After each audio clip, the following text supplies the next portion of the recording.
Oi, bom dia ou boa tarde, a paz seja convosco, amém? Hoje é o dia 25 da nossa campanha dos 100 dias, uma campanha tão maravilhosa que tá trazendo alimento cotidiano para nós, né? E hoje o tema da nossa campanha é: se um cair, o outro levanta. E antes de iniciarmos, vamos tirar um tempinho para agradecer aquele que merece toda a honra, toda a exaltação e toda a glória. Amém? Pai amado, Pai querido, mais uma vez nos colocamos diante da Tua presença. Pai, desde já te agradecemos porque nós estamos vendo que o Senhor está fazendo grande coisa no meio do seu povo. Senhor, que essa palavra venha penetrar os nossos corações e que venha trazer mudança, restauração e transformação. Senhor, que o Senhor possa agir em cada casa, em cada lar, trazendo alegria, trazendo abundância. Jesus, que venha trazer a Tua presença em cada lugar, que cada pessoa que esteja ouvindo essa palavra venha ser tocada pelo Teu Espírito Santo. Jesus, desde já, seja bem-vindo neste lugar. Seja bem-vindo, doce Espírito Santo, e seja bem-vindo, Deus Pai. Amém.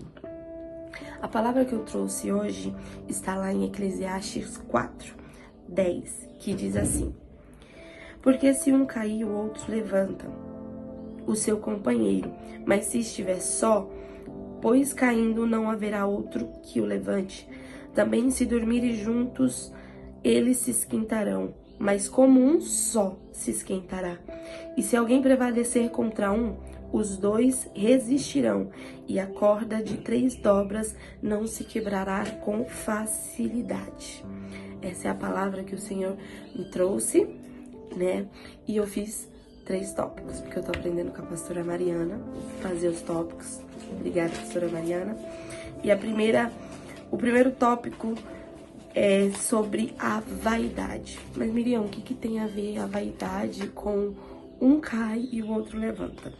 E eu fiz essa mesma pergunta ontem e o Espírito Santo me fez retornar uns capítulos anteriores. E Salomão, ele vai dizer no capítulo 2, os prazeres e as riquezas que não dão felicidades. Então, no decorrer do capítulo 2, Salomão, ele vai dizer que ele desejou, ele fez, ele adquiriu os prazeres que o mundo lhe oferecia. E ele percebeu que não dava a felicidade, né? Então ele vai dizer aqui no versículo 10: e tudo quanto os meus olhos desejavam, eu não os neguei, e nem privei o meu coração de alegria alguma. No capítulo 2, ele vai dizer que ele adquiriu muitas coisas. Ele adquiriu prata, ele adquiriu riqueza, ele adquiriu bois, e ele foi percebendo que tudo aquilo não trazia a verdadeira felicidade. Então, ele vai dizer que ele fez para a sua própria glória. E no final ele percebeu que tudo era vaidade e ocupação de espírito. E aquilo não trazia a verdadeira felicidade a ele. E trazia um vazio, né? Eu posso ter tudo nas minhas mãos, mas se eu não tenho o Senhor, eu ainda vou me sentir vazio. Então, ele no decorrer do capítulo 2, ele vai dizer várias coisas que ele estava cometendo e vai perceber que tudo aquilo era vaidade. E o que é vaidade? A vaidade é a preocupação excessiva com a sua própria aparência ou a sua própria glória, né? Então, Salomão, ele vai perceber que ele poderia juntar toda a riqueza do mundo, que ele poderia juntar todos os tesouros que há nessa terra, que ele poderia desejar tudo aquilo e ver que no final era somente vaidade. E a vaidade, ela nos coloca numa bolha. A vaidade, ela nos priva de ver e viver aquilo que Deus tem para nós. Porque quando nós começamos a agir pela vaidade, nós queremos adquirir aquilo para nossa própria glória, a gente quer fazer aquilo para nossa própria glória, a gente acaba perdendo o foco, né? E Salomão, ele estava perdendo esse foco, que o foco era Cristo e não a ele mesmo. Então ele começa a perceber que tudo era vaidade. Então no capítulo 2, do versículo 13, ele vai perceber isso. Então eu vi que a sabedoria é mais excelente que a astúcia, quanto a luz é mais excelente que as trevas. Então ele percebeu que tudo aquilo era sem valor e era vazio, porque a sabedoria é mais excelência do que a astúcia. Então, a presença de Deus é excelente, mais do que os tesouros que a terra nos provém. E ele acaba decorrendo nesse capítulo. E no capítulo 3 ele vai começar a perceber isso. Ele vai perceber que há um tempo para todas as coisas. E esse é o meu segundo tópico. Tempo para tudo. Salomão percebe que há um tempo para todas as coisas e começa a citar. Há tempo de nascer, há tempo de morrer, há tempo de sorrir e há tempo de chorar, há tempo de falar, há tempo de ficar calado. Mas o que mais me chamou a atenção foi esse. Há tempo de plantar e há tempo de colher. O que é plantar? Plantar é introduzir na terra algo que dê resultados. Então há tempo de plantar, há tempo de introduzir algo que te dê resultados lá na frente. E o colher é adquirir estes resultados, apanhar o fruto do seu trabalho.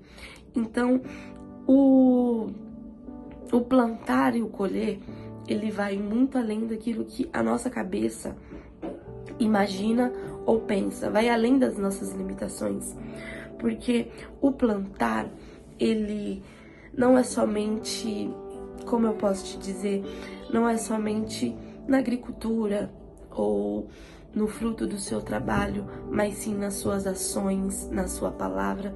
Tudo aquilo que nós plantamos pode ser bem ou ruim. Tudo aquilo que fazemos e plantamos um dia nos trará resultados.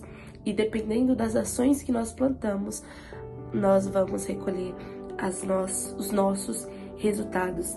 Então Salomão, ele percebe que tudo que é feito para a glória de Deus é bom, e tudo que aquilo que ele faz com a sua própria mão e para a sua própria glória não traz um resultado bom.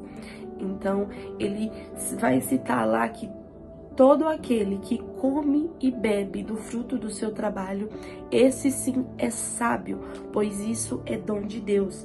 Vai dizer isso lá no capítulo 3, versículo 13. Então Salomão percebe que tudo que ele fez anteriormente no capítulo 2 era vaidade. Ele fazia para sua própria glória, ele fazia para sua própria imagem e não fazia para a exaltação de Deus. E ele começou a perceber que ele estava plantando aquilo que não agradava a Deus. E o resultado desse trabalho não o traria felicidade. Então ele começa a mudar, a recalcular a rota. E ele começa a perceber que tudo aquilo que fazemos para Deus é bom, é perfeito e é agradável. Então Salomão, ele também percebe que as coisas de Deus, ela não é passageira, né? Porque o mundo, ele nos oferece uma alegria passageira, ele nos oferece uma alegria que é somente naquele momento. Mas Salomão, ele percebe aqui no capítulo 3, versículo 14, que tudo quanto Deus faz é eterno, nada se deve acrescentar e nada se deve tirar. E isso faz Deus para que haja temor diante dele. Então tudo que o Senhor faz é duradouro, tudo que o Senhor oferece é fixo, né? E é eterno, porque a vontade dele é boa, é perfeita e é agradável. E isso vai falar lá em Romanos 12, que a vontade de Deus, ela é perfeita e ela é agradável. Então vai falar em Romanos 12, 2. Não vos conformeis com este mundo, mas transformai-vos pela renovação do vosso entendimento, para que experimenteis quais seja a boa, a perfeita e a vontade de Deus. Então, quando a gente percebe que tudo aquilo que nós entregamos e fazemos segundo a vontade de Deus será eterno e será bom. E agora eu vou entrar no versículo do Eclesiastes 4:13, que vai dizer que nós somos um só corpo. Salomão vê com os seus olhos que todo trabalho ou destreza com facilidade que o homem pode adquirir ou fazer não traz resultados, mas aquilo que o Senhor faz é eterno e duradouro. Então Salomão, ele vai perceber que durante a caminhada é bom que nós tenhamos alguém para estar ali nos ajudando. Então, se um cair, o outro levanta. E isso me fez ir lá em Romanos 12:9.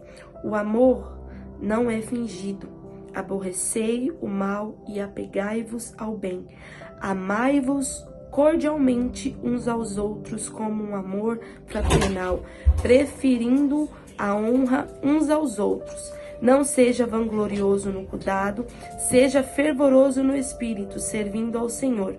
Alegrai-vos nas esperanças, sede pacientes na tribulação, perseverais em oração, comunicai com os santos as suas necessidades e segui. Então, no capítulo 12, no versículo 15, vai dizer: alegrai-vos com os que se alegram e chorai com os que choram, Então, é bom que nós vivemos em comunhão. Quando um cai, o outro está ali para levantar. E nós somos um corpo, e o corpo, ele tem a sua parte do seu corpo, os seus membros, e cada um tem a sua função. A mão é para abençoar, o pé é para pregar, é para andar, e assim vai. E mesmo que um é melhor cantando, o outro é melhor pregando, todos nós estamos fazendo isso com um único propósito, que é gerar vida. Então cada membro, ele tem a sua função, mas nós trabalhamos apenas para um propósito, que é trazer vida. Então, pessoas alinhadas conosco são usadas pelo Senhor para trazer ampliação ao nosso projeto de vida. Então, que nós possamos caminhar juntos, um do lado do outro, entendendo que cada um tem o seu propósito, cada um tem o seu ritmo, mas todos nós estamos fixos para um único propósito, que é gerar vida, e vida com abundância. Então, quando um cair, o outro está lá para levantar. Então, Salomão também, ele vai dizer no capítulo 3, que o tolo, no capítulo 4, desculpa, que o tolo cruza suas mãos e come da sua própria carne. Capítulo 4, versículo 5. Quando o tolo, ele acha que amontoar e ter tudo para si é melhor, a Bíblia vai dizer ao contrário. Porque a Bíblia vai dizer que é muito melhor ter uma mão cheia e a outra com descanso do que ter duas cheias com vaidade. Mas por quê que a Bíblia vai citar isso? Por que eu tenho que ter uma mão de fartura e a outra vazia? Porque é exatamente para o tema de hoje. Porque se um cair, as nossas mãos vai estar ali para levantar aquele que está caído. Então, se nós estamos com as duas mãos cheias de fartura, sem olhar para o próximo ou estando numa bolha, nós não estamos ali para servir ao próximo, para ajudar o próximo e aquele que necessita. Então, é muito melhor e é sábio ter uma mão cheia e a outra para estender para as pessoas que estejam necessitadas. Todos nós somos um só corpo, servindo aquele que merece toda a honra, servindo aquele que merece toda a adoração. E essa é a palavra que o Senhor trouxe ao meu coração, que nós possamos amar uns aos outros como nós amamos a nós mesmos, e que nós possamos entender que servir é muito melhor. Servir aqueles que precisam e servir aqueles que necessitam. E que as nossas mãos estejam livres para ajudar o outro a se levantar. Então, se você vê que alguém precisa de ajuda, ajude. Se você vê que alguém precisa de oração, ore por aquela pessoa. Não solte a mão dele, porque você está servindo o reino para gerar vidas. Então, é bom que nós andamos sempre juntos. E essa é a palavra que o Senhor me trouxe. Que você tenha um bom dia e uma ótima semana. Que Deus abençoe sua vida. E eu quero dizer que eu fui!